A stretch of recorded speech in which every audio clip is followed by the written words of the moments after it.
जय श्री राम बच्चों। जय Shri Ram. Class 11 chemistry chapter number 4 chemical bonding and molecular structure. बच्चों लास्ट क्लास में मैंने तुम लोगों को कहां तक समझा दिया था? लास्ट टू लास्ट क्लास में ionic bond, ionic compound, last class में कोवेलेंट बॉन्ड और कोवेलेंट कंपाउंड्स के बारे में मैंने समझा दिया था। याद है कि भूल गए? आज हम लोग क्या पढ़ने जा रहे हैं? आज हम लोग पढ़ने जा रहे हैं बच्चों फॉर्मल चार्ज। Formal charge. कई बार तुम लोगों ने देखा होगा किसी मॉलिक्यूल को अगर मैं लुईस स्ट्रक्चर से डिनोट करता हूं बुक्स में, तो तुमने देखा होगा कि कुछ एटम्स के ऊपर एक छोटा सा चार्ज दिया रहता है। अच्छा, मैंने तुम्हें एक होमवर्क भी दिया था। मैंने तुम लोगों को बहुत सारे अलग अलग मॉलिक्यूल्स के लुईस स्ट्रक्चर बनाने को बोले थे लास्ट क्लास में। कर लिया तुम लोगों ने? अरे करा या नहीं करा?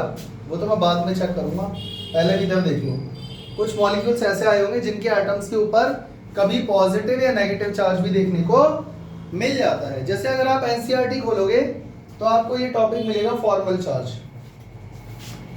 मिला? अब यहां पर आप देख सकते हो ओजोन का मॉलिक्यूल दिया हुआ है इस पेज पे, और ओजोन के मॉलिक्यूल में एक ऑक्सीजन ऐसा है जिसके ऊपर पॉजिटिव चार्ज है और एक के ऊपर नेगेटिव चार्ज है। हाँ या ना? तो इसी चार्ज को हम लोग क्या बोलते हैं? Formal charge. समझ में आ गया?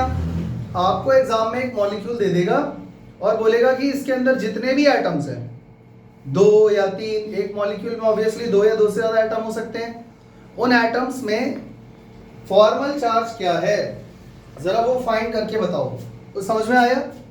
तो फॉर्मल चार्ज होता क्या है पहले मैं इसको डिफाइन कर देता हूं, फॉर्मूला लिख देता हूं, लेकिन उसके बाद भी समझ में नहीं आएगा। जब मैं एक्चुअली एक मॉलिक्यूल का फॉर्मल चार्ज फाइंड करूंगा तब आपको समझ में आएगा कि कैसे फाइंड करते हैं। ठीक है?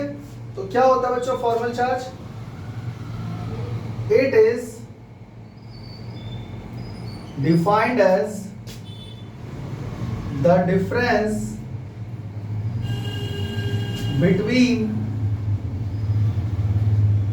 the total number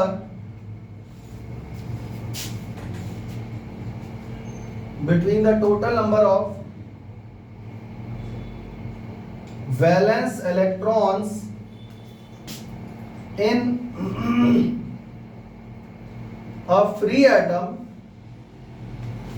to the number of electrons assigned in Lewis dot structure।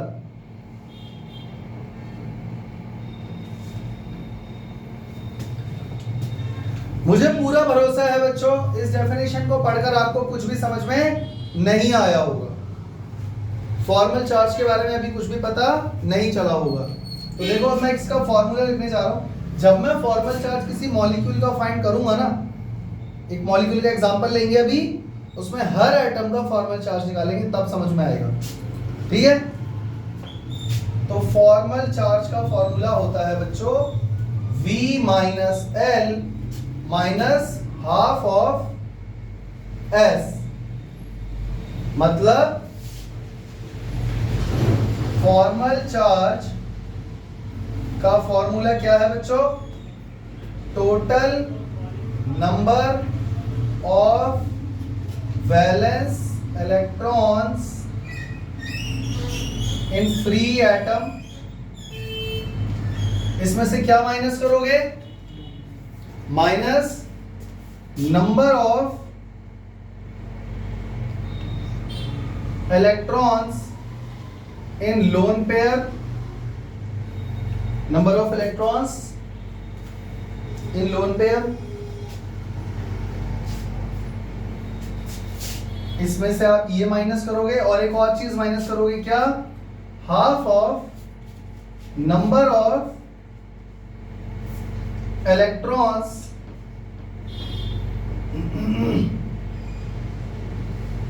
In sharing या बॉन्डिंग।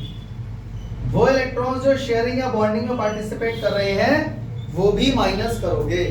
समझ में आ गया? तो V का मतलब यहाँ पर क्या था, total number of valence electrons. L का मतलब number of electrons in the lone pair, और S का मतलब क्या है, शेयर्ड वाले इलेक्ट्रॉन्स, यानी जो बॉन्डिंग में पार्टिसिपेट कर रहे हैं या शेयरिंग में इन्वॉल्व है, वो वाले इलेक्ट्रॉन्स का हाफ करोगे और फिर इसमें से माइनस करोगे। समझ में आ गया? पक्का? अब आप डेफिनेशन चेक कर लो, इसी के अकॉर्डिंग लिखी हुई है। It is defined as the difference between the total number of valence electron in free atom to the number of electrons assigned in Lewis dot structure। तो ये दोनों Lewis dot structure में नजर आते हैं हमको, लोन पेयर वाले भी और जो शेयरिंग में इन्वॉल्व है, तो इनको इकट्ठा ऐसे बोल दिया, number of electrons assigned in the Lewis dot structure। But आपको क्या याद रखना है, ये वाला फॉर्मूला। समझ में आ गया? देखो एनसीईआरटी में भी आपको ये फॉर्मूला दिया हुआ है येलो बॉक्स के अंदर, मिला? यहाँ पे देखो ये रहा, ये बहुत इंपॉर्टेंट फॉर्मूला है भाई, यहां से क्वेश्चंस आते हैं। देखो इसमें क्या लिखा है, total number of valence electrons in the free atom, total number of non bonding यानी कि lone pair electrons, minus half of total number of bonding या शेयर्ड इलेक्ट्रॉन्स। क्लियर हो गया? तो जब तक हम इसका एक एग्जांपल नहीं कर लेते, तब तक ये हमको समझ में नहीं आएगा। तो इसको समझने के लिए क्वेश्चन की तरफ चलते हैं। तो मान लो अगर कोई क्वेश्चन आ गया, find the formal charge on each atom of ozone molecule। NCERT में ओजोन मॉलिक्यूल दिया हुआ है, इसी का एग्जांपल लेकर के मैं तुम्हें समझाता हूं। बच्चों ओजोन का फॉर्मूला क्या होता है? ओजोन का फॉर्मूला होता है O3, लेकिन इसका इलेक्ट्रॉन लुईस डॉट स्ट्रक्चर बनाना आता है? उसके लिए मैंने तुम्हें लास्ट क्लास में होमवर्क दिया था, मैंने कहा था ज्यादा से ज्यादा मॉलिक्यूल्स का इलेक्ट्रॉन लुईस डॉट स्ट्रक्चर तुम्हें बनाना है, तभी कर पाओगे। तो बच्चों 3 ऑक्सीजन के एटम है, चेक करो, 1 2 3। समझ में आ गया? बच्चों ऑक्सीजन के आउटर मोस्ट शेल में कितने इलेक्ट्रॉन होते हैं? 6 होते हैं। तो देखो ये वाला ऑक्सीजन क्या कर रहा है, 1 2 3 4 5 6। ये वाला ऑक्सीजन, इसको कुछ नाम दे दें, वरना ये वाला वो वाला करना पड़ेगा। इसको नाम दे देते हैं 1। ये हो गया हमारा ऑक्सीजन 1। ऑक्सीजन 1 कितने इलेक्ट्रॉन शेयर कर रहा है, पार्टिसिपेट कर रहा है बॉन्डिंग में? 2। उसने अपने 2 इलेक्ट्रॉन शेयर करे। अब जरा ऊपर वाला ऑक्सीजन देखो, 1 2 3 4, और अभी मैंने 4 बनाए हैं। समझ में आया? 1 2 3 4। इस वाले ये जो ऑक्सीजन 2 है, इसके मैंने अभी कितने इलेक्ट्रॉन बनाए हैं? 4। बाकी 2 इलेक्ट्रॉन हो सकता है दोनों इसके साथ शेयर कर रहा हो, ये भी करेगा, या क्या होगा बाद में देखते हैं। ये ऑक्सीजन क्या कर रहा है, ऑक्सीजन नंबर 3, 1 2 3 4 5 6। ऑक्सीजन नंबर 3 मतलब ये वाला एटम बॉन्डिंग में कोई भी इलेक्ट्रॉन शेयर नहीं कर रहा। मेरी बात समझ में आ गई? इसने कितने करे? 2। इसने कितने शेयर करे इसके साथ? 2। ये कितने शेयर कर रहा है बॉन्डिंग के लिए? 1 भी नहीं। लेकिन इसने सोचा कि इसको भी पकड़ के रखना पड़ेगा ही, ये भी अपना भाई है, तो इसने अपने दोनों इलेक्ट्रॉन इस तरीके से शेयर कर दिए। समझ में आ गया? अब आप चेक करो, इस ऑक्सीजन के कितने इलेक्ट्रॉन हो गए? 8। इसके चेक करो कितने हो गए? 8। और इसके चेक करो कितने हो गए? 8। समझ में आ गया? तो ये इस तरीके से ऐसे बनाना है। यहां तक की कहानी क्लियर हो गई? अगर मैं इसको दोबारा से रीड्रॉ करूं तो चेक करो, ये ऐसा दिखेगा, ऑक्सीजन ऑक्सीजन ऑक्सीजन, ये इसके साथ डबल बॉन्ड बना रहा है, ये सिंगल बॉन्ड बना रहा है। इसके पास कितने लोन पेयर इलेक्ट्रॉन्स हैं? 4। इसके पास 2, इसके पास 6 इलेक्ट्रॉन्स हैं इसके लोन पेयर पे, क्योंकि इसने बॉन्डिंग में भी पार्टिसिपेट नहीं करवाया। समझ में आ गया? लेकिन अभी भी हमें इस पर कोई चार्ज नजर नहीं आ रहा है, हाँ या ना? इसका नाम क्या है बच्चों? 1 2 3। देखो मेरी बात सुनो, मैंने तुम्हें लास्ट क्लास में भी बोला था, इस चैप्टर में आगे के टॉपिक्स अगर आपको समझने हैं ना, पहले आपको इलेक्ट्रॉन लुईस डॉट स्ट्रक्चर बनाना आना चाहिए। अगर आप वो प्रैक्टिस करके नहीं आए, देखो फॉर्मल चार्ज के बारे में मैंने अभी कुछ नहीं बताया, अभी तो वो मैं बाद में बताऊंगा, लेकिन पहले आपको स्ट्रक्चर तो बनाना आता हो। अगर आपको यही पता नहीं है कि ऑक्सीजन यहाँ डबल या सिंगल बॉन्ड बनाएगा, ये कितने इलेक्ट्रॉन शेयर करेगा, ये कितने करेगा, ये कितने करेगा, तो फिर आप फॉर्मल चार्ज कैसे फाइंड करोगे? मेरी बात समझ में आ रही है? तो पहले आपको ये आना चाहिए। अब जरा फॉर्मल चार्ज फाइंड करते हैं। उससे पहले मुझे एक बात बताओ, फॉर्मल चार्ज हम किसका फाइंड कर रहे हैं, मॉलिक्यूल का या एटम का? फॉर्मल चार्ज एटम का फाइंड कर रहे हैं। वो चार्ज जो है ना फॉर्मल चार्ज, वो एटम का होता है। अभी मैंने डेफिनेशन आपको समझाई थी, क्लियर हो गया? तो मान लेते हैं मैं सबसे पहले फाइंड कर रहा हूं formal charge of oxygen number 1, इसकी बात कर रहे हैं, ठीक है? तो फॉर्मूले के हिसाब से चलते हैं बच्चों। Total number of valence electron कितने हैं ऑक्सीजन पे? 6, समझ गए? माइनस वो नंबर ऑफ इलेक्ट्रॉन्स जो बॉन्डिंग में पार्टिसिपेट नहीं कर रहे हैं या जो शेयर नहीं हो रहे हैं। 1 2 3 4, मतलब लोन पेयर वाले। लोन पेयर तो 2 है, लेकिन लोन पेयर इलेक्ट्रॉन कितने हैं? 4। मेरी बात समझ में आ गई? लोन पेयर तो 2 ही हैं, और लोन पेयर वाले इलेक्ट्रॉन कितने हैं? 4, क्योंकि एक लोन पेयर में 2 इलेक्ट्रॉन होते हैं, सही है?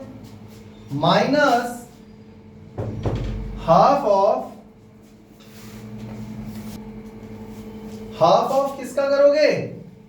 हाफ ऑफ वो इलेक्ट्रॉन जो बॉन्डिंग में पार्टिसिपेट है या शेयरिंग में इन्वॉल्व है। तो मुझे बस इतना बता दो बच्चों, ऑक्सीजन नंबर 1 में ऐसे आपको कितने इलेक्ट्रॉन नजर आ रहे हैं जो शेयरिंग में पार्टिसिपेट हो रहे हैं? 2 या 4? 2 या 4? ठीक से देखो, 4 हैं। अब आप लोग कहोगे सर वो दोनों तो उसके हैं, इसने तो 2 ही शेयर करे, आपने 4 क्यों लिख दिया? भैया शेयर होने के बाद इसका उसका कुछ नहीं रहता, समझ में आया? जब वो शेयर हो गए, इसने अपने देखो, जब कोई एटम इलेक्ट्रॉन शेयर करता है तो वो क्या बोलता है? भाई देख, ये इलेक्ट्रॉन आज से मेरा भी है और आज से तेरा भी है, यही होता है ना शेयरिंग। तो इसने कितने शेयर करे? 2। उसने इसके साथ कितने शेयर करे? 2। तो शेयरिंग में कॉमन वाले इलेक्ट्रॉन चेक करो ना आप, कितने हो गए? ऑक्सीजन 1 के पास शेयरिंग में इस समय कितने इलेक्ट्रॉन है? शेयरिंग में, ये नहीं बोला कि उसने कितने शेयर करे, शेयरिंग में कितने हैं? ये चारों इसके माने जाएंगे और ये चारों उसके भी माने जाएंगे। शेयरिंग का यही मतलब होता है। बात समझ में आ गई? पक्का? इसको सॉल्व करो और जल्दी बताओ क्या आया। 6 माइनस, अच्छा 2 2 जा 4 हो गया, 6 माइनस 4 माइनस 2 कितना हो गया? यानी ऑक्सीजन 1 पे कोई चार्ज नहीं आएगा, no formal charge, 0 formal charge. अब हम फाइंड करने जा रहे हैं formal charge of oxygen number 2। इसको हमने नाम दे दिया था ऑक्सीजन नंबर 2। बच्चों जल्दी बताओ, total number of electrons, valence electrons, lone pair electrons, lone pair electrons जो बॉन्डिंग में पार्टिसिपेट नहीं कर रहे हैं, जो शेयर नहीं कर रहा है वो कितने हैं? 2। माइनस हाफ ऑफ वो इलेक्ट्रॉन्स जो शेयरिंग में इन्वॉल्व है ऑक्सीजन 2 के साथ। जल्दी बताओ बच्चों, चेक करो, ये चारों और ये 2 कितने हो गए? 6। समझ में आ गया? ये मत कहना कि उसने कितने शेयर करे, उसने कितने शेयर कर दिए इसके साथ। भैया टोटल शेयरिंग में इस समय कितने इन्वॉल्व हैं इसके साथ इलेक्ट्रॉन, वो बताओ। अब इसको सॉल्व करो बच्चों, 2 3 जा 6, कितना आया? 6 माइनस 2 माइनस 3 कितना आया? जल्दी बोलो, +1। आगे समझ में? यानी इस ऑक्सीजन के पास एक पॉजिटिव चार्ज होगा। क्लियर हो गया? ऐसे निकालते हैं फॉर्मल चार्ज। लेकिन अभी ऑक्सीजन 3 बचा हुआ है, अगर किसी पर एक पॉजिटिव है तो किसी पर एक नेगेटिव भी रहा होगा। चेक करते हैं। Formal charge of oxygen number 3, total electron valence वाले कितने होते हैं किसी भी एटम पे, ऑक्सीजन पे? लोन पेयर वाले इलेक्ट्रॉन जो बॉन्डिंग में शेयर वो नहीं कर रहा है 6, उसने एक भी शेयर नहीं करा। माइनस हाफ ऑफ वो इलेक्ट्रॉन जो उसके साथ शेयरिंग में 2 ही हैं, ये रहे दोनों। ऐसे तो ये दोनों उसने शेयर किए थे, इसके नहीं है, और शेयरिंग होने के बाद वो उसके भी माने जाएंगे, है ना। तो 2 से 2 कैंसिल हो गया, ये बचा 6 - 6 - 1, क्या बचा, यानी ऑक्सीजन 3 पे कौन सा चार्ज आएगा, समझ में आ गया, +1 एंड -1। ऐसे निकालते हैं बच्चों फॉर्मल चार्ज। कोई दिक्कत? अगर मान लो कोई ऊट पटांग मॉलिक्यूल दे दिया और आपसे अगर फॉर्मल चार्ज पूछ लिया तो बता पाओगे? पक्का? चले आगे। Find the formal charge on each atom of COCl2 molecule. इस बार हमको क्या दिया हुआ है, COCl2 मॉलिक्यूल। हर एक एटम का हमें क्या निकालना है, फॉर्मल चार्ज। बच्चों स्पीड से कर दूं इसको जल्दी से, चलो भाई स्टार्ट करते हैं। COCl2 सेंटर पे आता है इलेक्ट्रोपॉजिटिव, जो एटलीस्ट सबसे ज्यादा इलेक्ट्रोपॉजिटिव है। कार्बन के आउटरमोस्ट शेल में कितने इलेक्ट्रॉन है, तो बच्चों सबसे पहले ऑक्सीजन की बात करते हैं। ऑक्सीजन सबसे ज्यादा इलेक्ट्रोनेगेटिव है इन सब में से। तो इस कार्बन ने 2 इलेक्ट्रॉन शेयर करे ऑक्सीजन के साथ, जबकि ऑक्सीजन के पास टोटल कितने इलेक्ट्रॉन थे, 6। तो 1 2 3 4 5 6 और 2 कर दिए कार्बन ने शेयर। क्लोरीन 2 है, एक क्लोरीन यहां से आया, एक क्लोरीन यहां से आया। क्लोरीन के आउटरमोस्ट शेल में कितने इलेक्ट्रॉन है, 7। 1 2 3 4 5 6 7 और यहां पर भी 1 2 3 4 5 6 7। अब कार्बन के पास टोटल इलेक्ट्रॉन कितने होते हैं, 4। 2 इसने ऑक्सीजन के साथ शेयर कर दिए, 2 बचे हैं। एक यहां शेयर करेगा, एक यहां शेयर करेगा, समझ गए। तो ये चेक करो क्लोरीन के कितने हो गए, यहां क्लोरीन के कितने हो गए, ऑक्सीजन के, कार्बन के, क्या बना, C double bond O single bond Cl single bond Cl।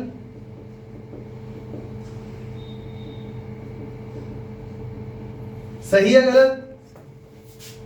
अब यहाँ 1 2 3 नाम देने की जरूरत नहीं है, सारे अलग अलग हैं। क्लोरीन लेकिन आप नाम दे सकते हो 1 और 2, समझ गए। तो चलो भाई फॉर्मल चार्ज फाइंड करते हैं। Formal charge on oxygen atom, total electron कितने हैं, वैलेंस वाले, शेयरिंग में कितने इन्वॉल्व हो गए, सॉरी लोन पेयर वाले electron 6 minus lone pair electron, lone pair वाले 4 है और शेयरिंग में जो इन्वॉल्व है वो भी 4 है। तो 2 2 4, 6 माइनस 4 माइनस 2 क्या हो गया, कोई दिक्कत, यानी ऑक्सीजन पे कोई फॉर्मल चार्ज नहीं है। अब हम फाइंड करने जा रहे हैं formal charge on chlorine atom. Chlorine का एटॉमिक बच्चों कितने वैलेंस इलेक्ट्रॉन है इस पे, टोटल 7। लोन पेयर इलेक्ट्रॉन कितने आपको नजर आ रहे हैं, 6 माइनस हाफ ऑफ शेयरिंग में कितने इन्वॉल्व है, 2। तो बच्चों 2 से 2 जब कटेगा तो क्या बचेगा, 7 माइनस 6 माइनस 1, 7 माइनस 6 माइनस 1 कितना बचा, 0। और बच्चों जो दूसरा नहीं आएगा समझ में, 7 में से 6 माइनस करो कितना बचा, +1, +1 माइनस 1 कितना हो गया, कोई अजीब सा एक्सप्रेशन क्यों दिया, समझ गए ना, 0 ही आएगा। बच्चों इस वाले क्लोरीन का अलग से सॉल्व करूं या उसका भी 0 ही होगा, भाई जिस पोजीशन पर यहाँ क्लोरीन बैठा है आपने इसको देख के जो सॉल्व करा है, ठीक उसी तरह से उतने ही वैलेंस इलेक्ट्रॉन, उतने ही इलेक्ट्रॉन शेयर हो रहे हैं, उतने ही लोन पेयर, उसका भी 0 ही आएगा। कार्बन का भी निकाल लो बच्चों, formal charge on carbon, total valence electron जो बॉन्डिंग में पार्टिसिपेट नहीं है, लोन पेयर वाले कितने हैं, और बॉन्डिंग में कितने पार्टिसिपेट हो गए, शेयरिंग में 1 2 3 4 5 6 7 8। समझ में आया क्यों, शेयरिंग में मतलब अब वो सबके हैं। तो ये हो गया 2 4 8, 4 माइनस 0 4 माइनस 4 क्या आ गया, यानी यहाँ पर सभी पर फॉर्मल चार्ज है ही नहीं, किसी भी एटम पर फॉर्मल चार्ज क्या है, 0। आ गई बात समझ में। तो इस तरीके से आपको कोई भी रैंडम ऊटपटांग एटम दे सकता है, मॉलिक्यूल दे सकता है और आपसे फॉर्मल चार्ज पूछ सकता है, ऐसे करना है। क्लियर हो गया। और एक बात, पहले फॉर्मूला लिख लेना, क्योंकि अगर एक बार को फॉर्मूला लिख लेता है ना बच्चा और कैलकुलेशन में गलती हो जाती है तो स्टेप के नंबर मिल जाते हैं। देखो कैलकुलेशन में गलती टीचर से भी हो सकती है, हाँ या ना, तो लेकिन बच्चा अगर फॉर्मूला लिख देता है तो टीचर के दिमाग में ये रहेगा कि हाँ कम से कम इसको पता है कि क्या करना है। Total number of valence electron में से क्या क्या माइनस करना है, क्या क्या मुझे लिखना है। लेकिन आप फॉर्मूला नहीं लिख रहे हो और फिर आपने गलती कर दी, फिर मिलेंगे 0। आगे बात समझ में, चले आगे। अच्छा, यहां पर सभी पर फॉर्मल चार्ज आया है बच्चों 0, है ना। और इससे पहले ओजोन वाले में एक में प्लस आया था, एक में माइनस आया था ऑक्सीजन एटम पे। ऐसा क्यों हुआ?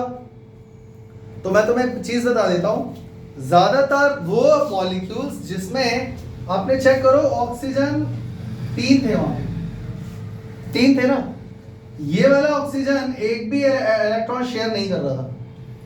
1 2 3 4 5 6, मैं ओजोन की बात कर रहा हूं। अरे इसको मत देखो, ओजोन की बात कर रहा हूं। इसने एक भी शेयर नहीं करा इलेक्ट्रॉन। और ये दोनों इलेक्ट्रॉन किसके थे बच्चों? शेयर करे थे, वो इस वाले ऑक्सीजन के थे, है ना। अगर कभी ऐसा वाला बॉन्ड बनता हुआ नजर आए तब वहां फॉर्मल चार्ज का कॉन्सेप्ट जरूर लगता है और वहां फॉर्मल चार्ज भी आता है। तो एग्जाम में ऐसा क्वेश्चन आपको जरूर मिलेगा। तो इससे रिलेटेड भी क्वेश्चंस तुमको प्रैक्टिस करने चाहिए, हाँ या ना। चलें आगे बच्चों। अब हम चलते हैं अपने अगले टॉपिक की तरफ, जिसका नाम है लिमिटेशंस कह लो या एक्सेप्शंस कह लो या डीमेरिट कह लो, डिसएडवांटेज कह लो, जो अच्छा लगे वो लिख लो, ऑफ ऑक्टेट रूल। मतलब कॉसल-ल्यूइस थ्योरी पूरी की पूरी ऑक्टेट रूल के ऊपर बेस्ड थी, हाँ या ना। चाहे आयनिक बॉन्ड बन रहा हो, चाहे कोवेलेंट बॉन्ड बन रहा हो, हर एटम अपना ऑक्टेट पूरा करना चाहता है। क्लियर है? तो इस ऑक्टेट रूल के अंदर कोई ड्रॉबैक है, कोई लिमिटेशन है, या ये पूरी ही सही है? तो इसके अंदर भी कुछ ऐसे ड्रॉबैक्स हैं जिसका आंसर कॉसल-ल्यूइस की थ्योरी के हिसाब से तो नहीं मिलने वाला। उसके लिए फिर मॉलिक्यूल के अदर थ्योरीज आई, जो हम पढ़ेंगे बाद में, ठीक है। तो पहला इसका लिमिटेशन ये है बच्चों, हाइड्रोजन मॉलिक्यूल। हाइड्रोजन मॉलिक्यूल पहला ही इसका जो है लिमिटेशन क्या मिल गया हमको? Hydrogen molecule. ऐसा क्यों बच्चों? क्या गलती है हाइड्रोजन में? तो ध्यान से सुनो, थोड़ा सा दिमाग लगाओ, समझ में आ जाएगा। भाई कॉसल-ल्यूइस थ्योरी ये कहती है कोई भी मॉलिक्यूल इसलिए बन रहा है क्योंकि एटम कंबाइन हो रहे हैं, और एटम सिर्फ इसीलिए कंबाइन हो रहे हैं क्योंकि वो अपना ऑक्टेट पूरा करना चाहते हैं। क्या करना चाहते हैं? ऑक्टेट पूरा।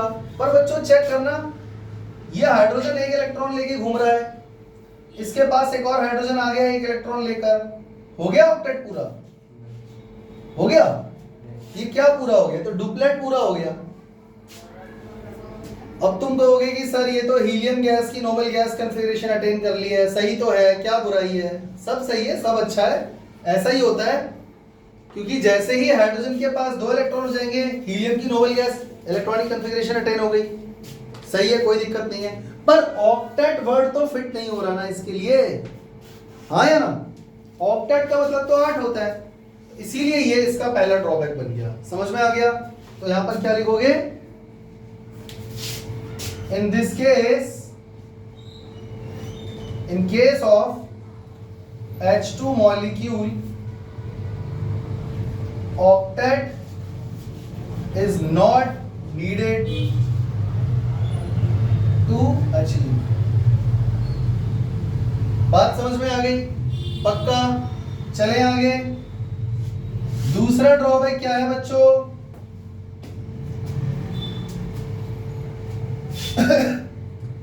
Incomplete octet of central atom of some molecules.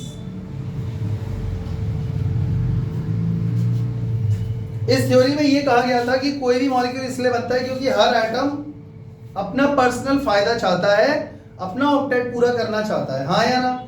लेकिन कुछ मॉलिक्यूल्स इस दुनिया में ऐसे भी हैं बच्चों जिसमें सेंट्रल एटम का ऑक्टेट पूरा हो ही नहीं रहा है, फिर भी मॉलिक्यूल बन गया और स्टेबल मॉलिक्यूल बन गया। कौन कौन है इसका एग्जांपल बच्चों? देखो एनसीईआरटी में कुछ एग्जांपल्स दिए हुए हैं, जैसे कि LiCl, BeCl2, BH3, BF3, BeH2। समझ में आ गया? पहले तो ये आपको याद करने पड़ेंगे। समझ में आ गया? अब मैं तुम्हें बोलकर नहीं बल्कि लिखकर समझाने वाला हूं कि ऐसा क्यों हो रहा है। आप चेक करो, LICL की बात करते हैं। नंबर 1 फर्स्ट पार्ट इसका LICL। बच्चों Li के एटॉमिक नंबर क्या है? 3। 2 इलेक्ट्रॉन इसके इनर शेल में, आउटर मोस्ट शेल में 1 इलेक्ट्रॉन है। और ये रहा क्लोरीन। 1 2 3 4 5 6 7। बच्चों चेक करना ही क्या हो गया? Li का ऑक्टेट पूरा हुआ? नहीं हुआ। इसका हो गया। आगे बात समझ में? ऐसे ही BeCl2 का चेक कर लो। Be, बच्चों बेरिलियम का एटॉमिक नंबर क्या है? 4। 2 इलेक्ट्रॉन्स इसके इनर शेल में चले गए, तो Be के आउटर मोस्ट शेल में कितने इलेक्ट्रॉन है बच्चों? चेक करो। 2। आया ना? तो इधर से एक क्लोरीन के साथ शेयर कर लिया इसने, इधर से एक क्लोरीन के साथ शेयर कर लिया। 1 2 3 4 5 6, 1 2 3 4 5 6। इसके तो हो गए 8, इसके 8 हो गए। बेरिलियम के 8 हो गए। बेरिलियम का ऑक्टेट पूरा हो गया? कहां हुआ बताओ? जबकि क्लोरीन का हो गया। आया समझ में? तो सेंट्रल एटम का कुछ ऐसे मॉलिक्यूल हैं ऑक्टेट पूरा नहीं हो रहा, फिर भी मॉलिक्यूल बन रहा है। तो ये मॉलिक्यूल ऑक्टेट थ्योरी के तो ड्रॉबैक हो गए ना। और बनाऊं? सारे बनाऊं? समझ गए? चलो एक आधा और बना देता हूं।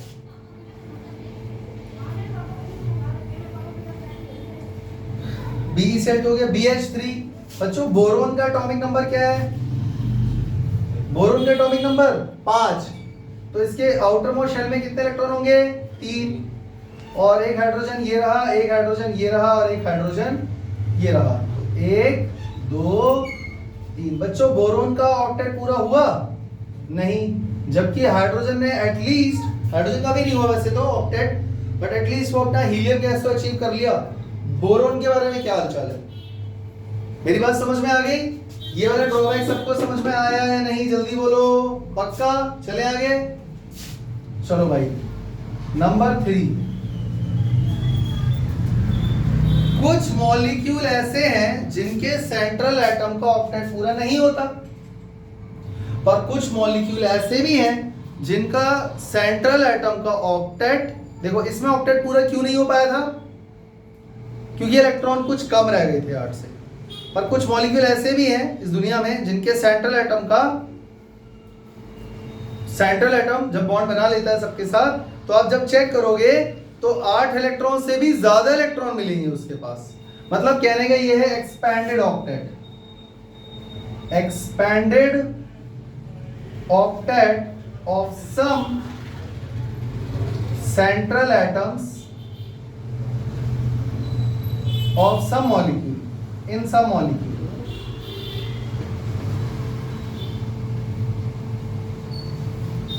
जैसे कि IF7, जैसे कि H2SO4, जैसे कि PCl5, जैसे कि PF5, जैसे कि SF6। समझ गए? बना के दिखाऊं? बच्चों IF7 देखो। आई क्या है बच्चों? आयोडीन। आयोडीन एक नोबल हैलोजन है। हैलोजन की वैलेंसी 7 होती है। इसके आउटर मोस्ट शेल में कितने इलेक्ट्रॉन है? 7। 1 2 3 4 5 6 7। बात समझ में आ गई? और फ्लोरीन कितने हैं यहाँ पर? 7। तो इस आयोडीन ने फ्लोरीन के साथ इलेक्ट्रॉन शेयर करें यहां पे। फ्लोरीन भी एक फ्लोरीन भी हैलोजन है। इसके भी आउटर मोस्ट शेल में 7 इलेक्ट्रॉन है। 1 2 3 4 5 6 7। तो हर फ्लोरीन ने एक एक इलेक्ट्रॉन आयोडीन के साथ शेयर करा है, और बाकी 6 उनके साथ हैं।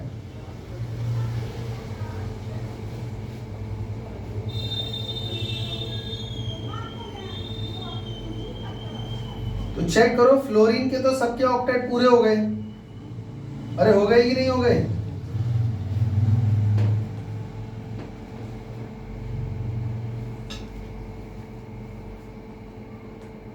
लेकिन आयोडीन का क्या हो गया बच्चों? आयोडीन के पास कितने इलेक्ट्रॉन हो गए? 14 इलेक्ट्रॉन। ये क्या हो गया भाई? ये तो 8 से भी ज्यादा हो गए। तो ये बॉन्ड क्यों बना रहा है भाई? क्वासी-ल्यूइस थ्योरी के हिसाब से हम इसको एक्सप्लेन नहीं कर सकते, पर ये एग्जिस्ट भी करता है और ये ऑक्टेट थ्योरी का ड्रॉबैक भी है। आ गया समझ में? और बनाऊं? H2SO4 पे आ जाऊं। H2SO4 यहां बना देता हूं बच्चों। H2SO4 देखो, सल्फर, 4 ऑक्सीजन है इसके साथ, 1 2 3 4 ऑक्सीजन ने भी 2 शेयर करे हैं, इधर भी ऑक्सीजन ने 2 शेयर करे हैं।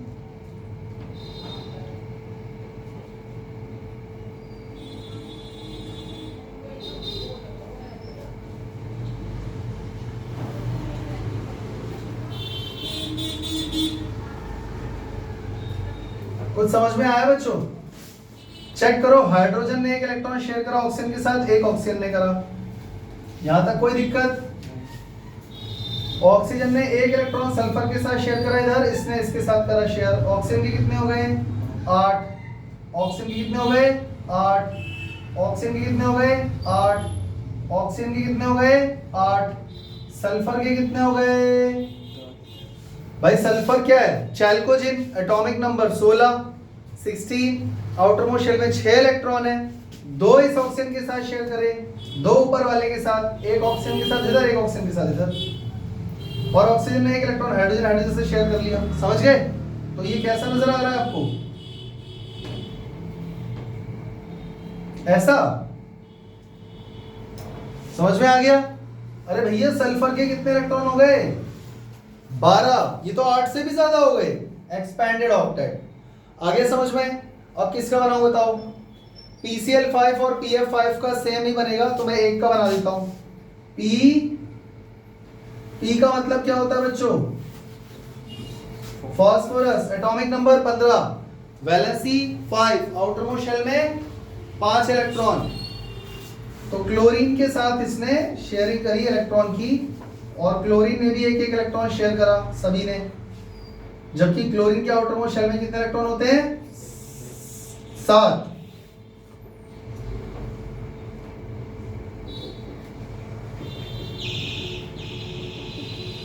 तो चेक करो, सभी क्लोरीन के कितने हो गए? 8 8 8 8। फास्फोरस के कितने हो गए बच्चों? 10 इलेक्ट्रॉन।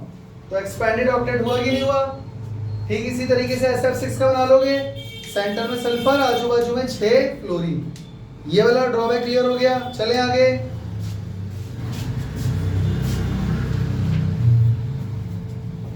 चले आगे, ये कॉपी में नोट डाउन कर लेना भैया, ठीक है? अब चलते हैं ड्रॉबैक नंबर 4 की तरफ। अच्छा, इसमें एक चीज नोटिस करी, इसमें ऑक्टेट पूरा हो ही नहीं पा रहा था क्योंकि सेंट्रल एटम पे 8 से कम इलेक्ट्रॉन थे, 8 से कम थे पर इवन नंबर थे। चेक करो, लिथियम के पास कितने इलेक्ट्रॉन है? शेयरिंग में तो 2 है। ऑक्टेट पूरा हुआ? नहीं हुआ। लेकिन कितने इलेक्ट्रॉन है? Even even 2 is a even number. यहां पर बेरिलियम के पास कितने हो गए? 4। ऑक्टेट पूरा नहीं हुआ और फिर भी इवन नंबर। बोरोन के पास कितने हैं? 6। ऑक्टेट पूरा नहीं हुआ बट इवन नंबर। ऐसे यहां पे जिनका एक्सपैंडेड ऑक्टेट है वहां भी इवन नंबर आ रहा है, मतलब ऑक्टेट पूरा होता है तो भी इवन नंबर आएगा, ऑक्टेट पूरा नहीं होता है तो भी इवन नंबर आएगा, एक्सपैंडेड ऑक्टेट है तो भी इवन नंबर ही रहेंगे, हाँ या ना। लेकिन एक ड्रॉबैक ऐसा है जिसमें वो ये कहता है कि सेंट्रल एटम के पास कई बार ऑड नंबर ऑफ इलेक्ट्रॉन्स भी आ जाते हैं, तो ये तो बिल्कुल ही ऑक्टेट के बिल्कुल ही विपरीत चला गया भाई, हाँ या ना। तो ये भी एक ड्रॉबैक है। ये वाला भी इरेज कर देता हूं। ये सब तुम्हें खुद से बनाने आने चाहिए भाई। इस चैप्टर को पढ़ने के बाद ये समझ लो, जैसे लास्ट चैप्टर हमने जो पढ़ा था पीरियोडिक टेबल वाला, उसके बाद पीरियोडिक टेबल पूरा आना चाहिए आपको। ठीक उसी तरीके से इस चैप्टर से निकलने के बाद सारे मॉलिक्यूल्स की शेप, स्ट्रक्चर, ल्यूइस स्ट्रक्चर सब कुछ आना चाहिए, हाइब्रिडाइजेशन वगैरह सब कुछ, और वो आएगा बेटा प्रैक्टिस से।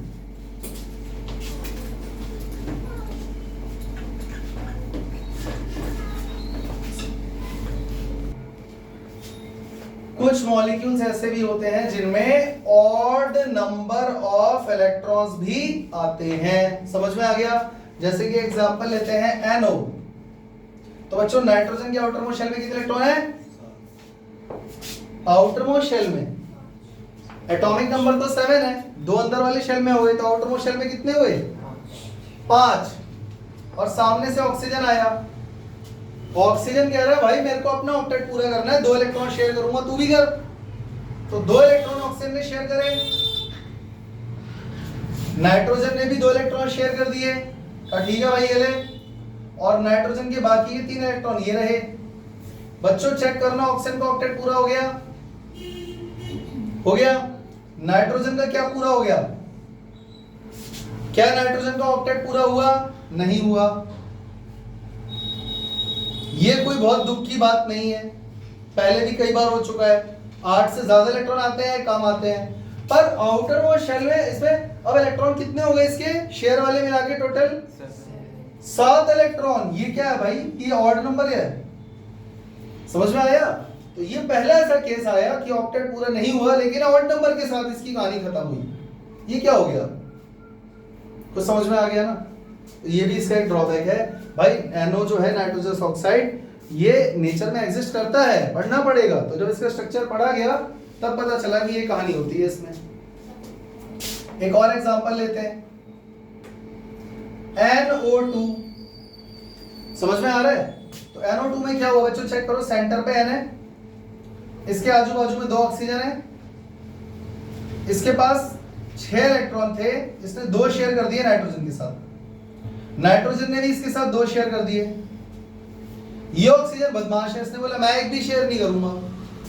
1 2 3 4 5 6, तो नाइट्रोजन ने ही अपने दोनों इलेक्ट्रॉन इसके साथ शेयर कर लिए।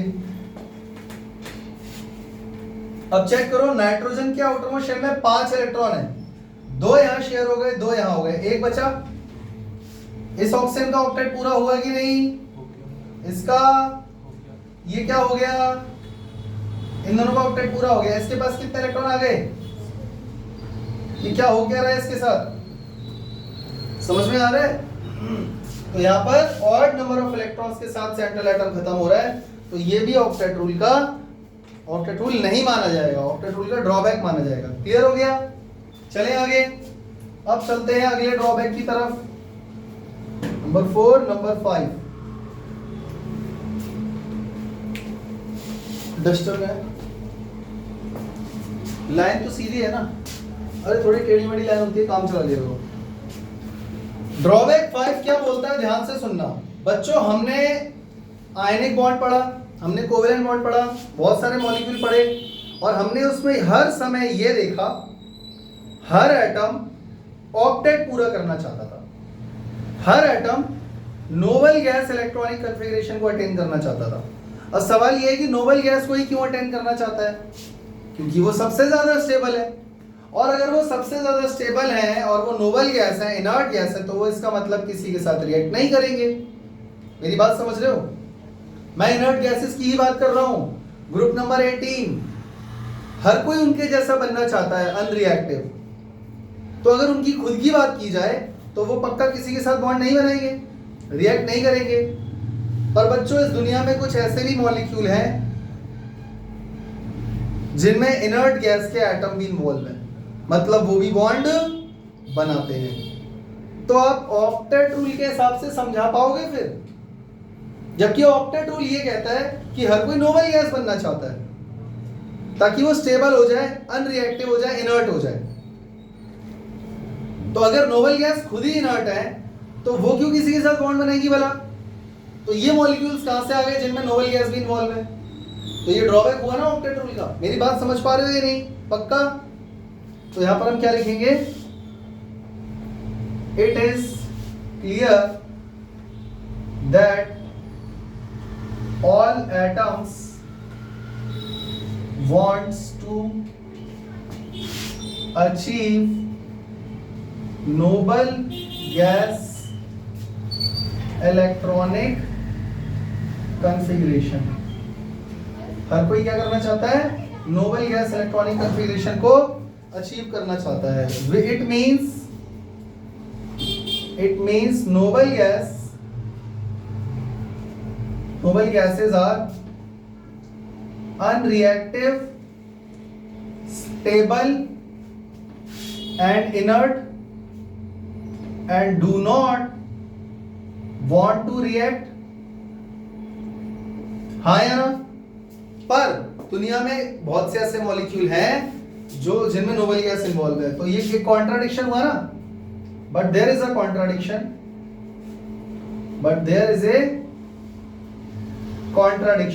कॉन्ट्राडिक्शन समझते हो? विरोधाभास. मतलब ये बात पक्की है जो मैंने ऊपर लिखी है, फिर भी ऐसा हो गया, तो उसका विरोध कर रही है. दूसरा जो वाक्य है वह पहले वाक्य का विरोध कर रहा है. तो there is a contradiction that some noble gases makes stable compounds. Compound का मतलब क्या? मॉलिक्यूल ही बना रहा है. जैसे XeF2, XeOF2, XeF4, XeF2, KrF2 etcetera. समझ में आ गया? ये xenon और क्रिप्टन क्या नोबल गैस ही तो हैं, तो ये भी इस तरीके के मॉलिक्यूल बनाते हैं, जो कि ऑक्टेट थ्योरी का बिल्कुल ही उल्टा हो गया. समझ में आ गया? इसके अलावा और भी कुछ ड्रॉबैक्स हैं. नंबर 6, क्या कॉसिल ल्यूइस की थ्योरी जो ऑक्टेट रूल पर बेस्ड है वो मॉलिक्यूल्स की शेप और साइज के बारे में बता पा रहा है? नहीं बता पा रहा. इसका मतलब this theory is not accountable for the shape of molecule. और इसके अलावा एक और ड्रॉबैक है. क्या ये थ्योरी मॉलिक्यूल्स की स्टेबिलिटी के बारे में बता रहा है कि मॉलिक्यूल कितना स्टेबल है? एटम नोबल गैस को अचीव करके स्टेबल हो जाता है, ये समझ में आ गया. और फाइनली जो पूरा मॉलिक्यूल बना वो कितना स्टेबल है, ये कैसे पता चलेगा? उसके बारे में कुछ अभी तक बताया इस थ्योरी के हिसाब से? नहीं. तो ये भी इसका एक ड्रॉबैक है. It can not explain the stability of molecules. समझ में आ गया बच्चों? इसी के साथ तुम्हारा लिमिटेशंस ऑफ ऑक्टेट रूल खत्म होता है. ये सारे पॉइंट्स घर पे जाके नोट कर लेना, कॉपी में लिख लेना, याद कर लेना, समझ लेना. समझ में आ गया? विद एग्जाम्पल, क्योंकि अगर आपको एग्जाम में आ गया तो आप समझाओगे कैसे सामने वाले को? वो तो एग्जाम्पल उसको एक्सप्लेन लिख करके ही समझाओगे ना. आपको एग्जाम्पल ही नहीं पता तो स्टेटमेंट डालने का कोई फायदा नहीं है. मान लो मैंने एक्सपेंडेड ऑक्टेट लिख दिया तो उसका कोई फायदा है जब तक आप बता नहीं रहे कि कैसे एक्सपेंडेड ऑक्टेट बन रहा है सेंट्रल एटम का. मेरी बात समझ में आ गई? तो मिलते हैं नेक्स्ट क्लास में. तब तक के लिए जय हिंद, जय श्री राम.